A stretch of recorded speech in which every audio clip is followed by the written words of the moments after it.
戲棚即係我諗，即係唔多唔少，即係日常生活裡面都總會接觸到、見得到嘅。因為有好多荷彈嘅活動啊，或者係盂蘭嘅一啲活動咧，都會見得到。可能喺個操場上邊或者運動場上邊咧，會有一個龐然大物嘅臨時建築。咁呢個其實就係一個戲棚嚟嘅。我哋傳統搭建神功戲棚嗰個技術技藝喺邊度傳統落嚟咧？邊度傳承落嚟咧？中國。但係調翻轉，依家中國冇神功戲棚嘅。你甚至乎外國嘅地方都冇。我哋唯一驕傲一樣嘢係咩咧？神功戲棚，咁依家唯一係香港獨有。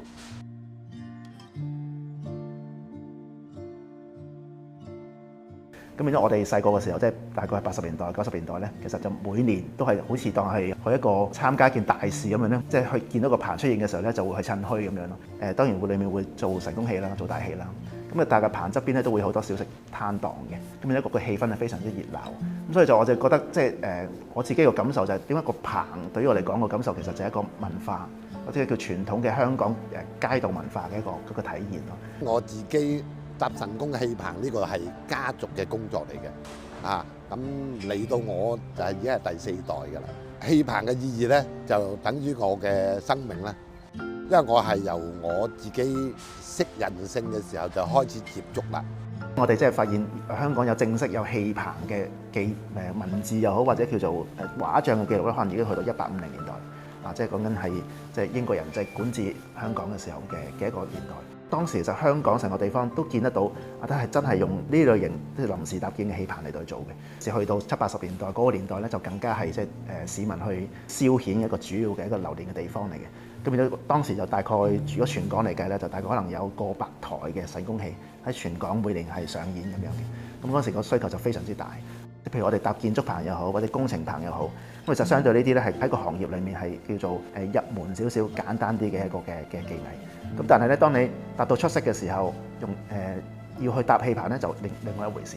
因為戲棚係一個無中生有嘅嘢嚟嘅，即係喺個平地上邊冇任何嘅依附物，亦都冇得俾你去挨住，冇得俾你去借力嘅地方。你要搭一個自己可以穩陣地企喺度嘅唔會冧嘅棚咧，其實唔係簡單咯。例如好似依家呢個誕，咁佢係差唔多1年嘅時間去籌備，裡面係坐1200位嘅觀眾，咁嗰個尺寸又要係計到俾大會，同埋我哋要衡量我哋幾多個師傅做幾多個工作天先至可以完成咯。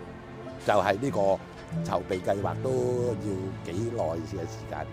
其實早幾十年前，即係香港嘅戲班其實係好出名嘅，即係粵港澳3地嘅演大戲嘅戲班，其實大家都係用同一組嘅戲班嚟到來回演出嘅。咁嗰個年代其實就相對地香港嘅戲棚業咧就係亦都係高峰期。咁但係都係當講緊去到20-30年前開始演戲嘅人或者要睇戲嘅人少咗，咁戲棚都係相對地係少咗好多嘅。咁但係我哋要點樣去保留或者叫保育或者叫將戲棚再延伸出去咧？未必係用個戲棚嚟到演戲啦。